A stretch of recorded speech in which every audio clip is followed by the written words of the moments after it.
I'm Thomas Overmail, and this is my major presentation. The topic of my presentation is the leadership styles and differences of Sir Winston Churchill and Neville Chamberlain during their time as Prime Minister of the United Kingdom. Both of them were in power during a very difficult time for Great Britain, as Adolf Hitler had ascended to power in Germany in 1933. Chamberlain became Prime Minister in 1937, just as Hitler's ambitions for expansionism had really begun to become clear to Europe.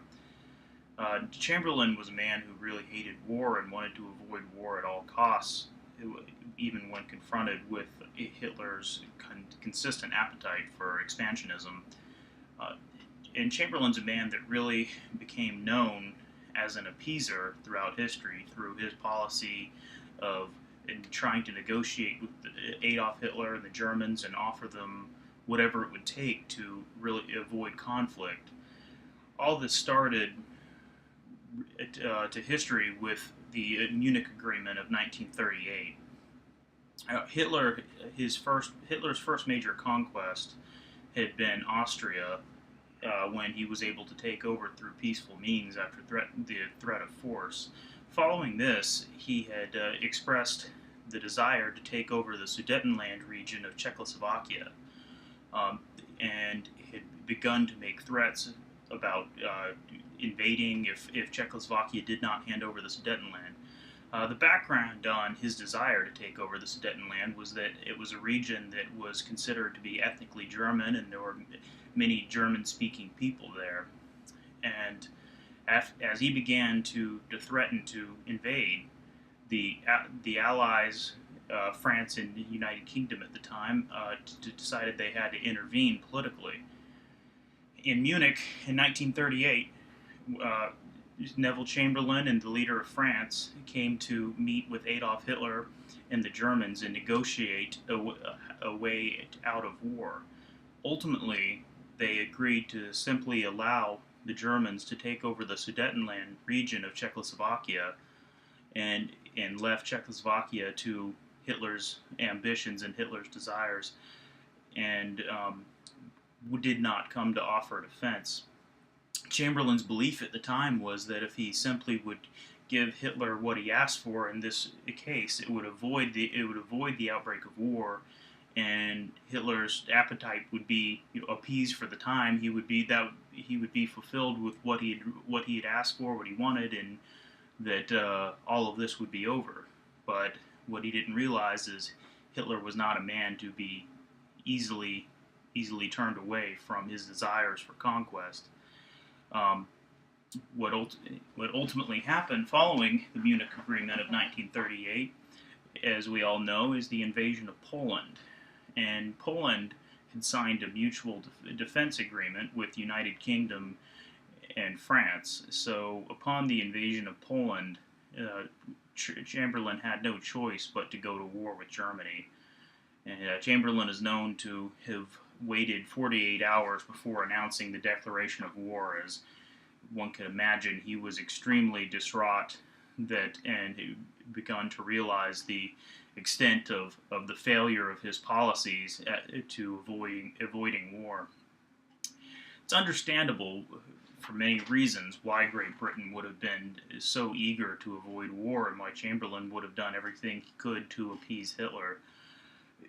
The background of the time was that you're just 20 years removed from World War I, and Great Britain had lost a lot of lives, just as France had, and both countries, still remembered fully the horrors of the war, and you could imagine virtually every family had been touched by the loss of a family member or a friend in World War I.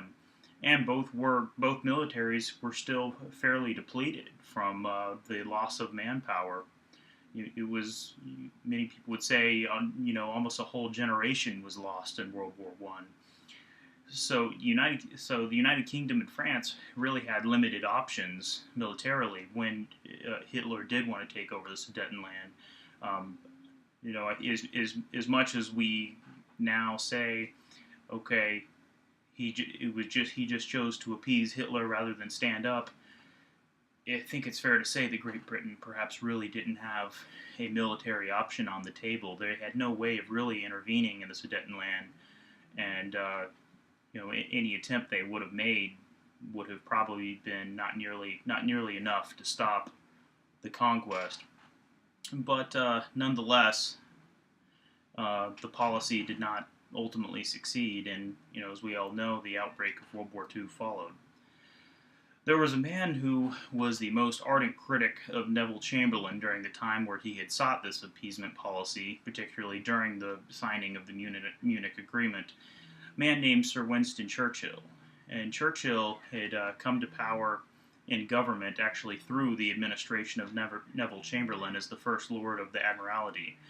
Um, Churchill had been a tremendous critic of Chamberlain and had told him that that a appeaser is one who feeds a crocodile and hopes it will eat him last. And as history would come to turn out, we would see that really that all came to fruition as Hitler took over the Sudetenland and was not nearly satisfied by that, and ultimately the United Kingdom would be drawn into a war.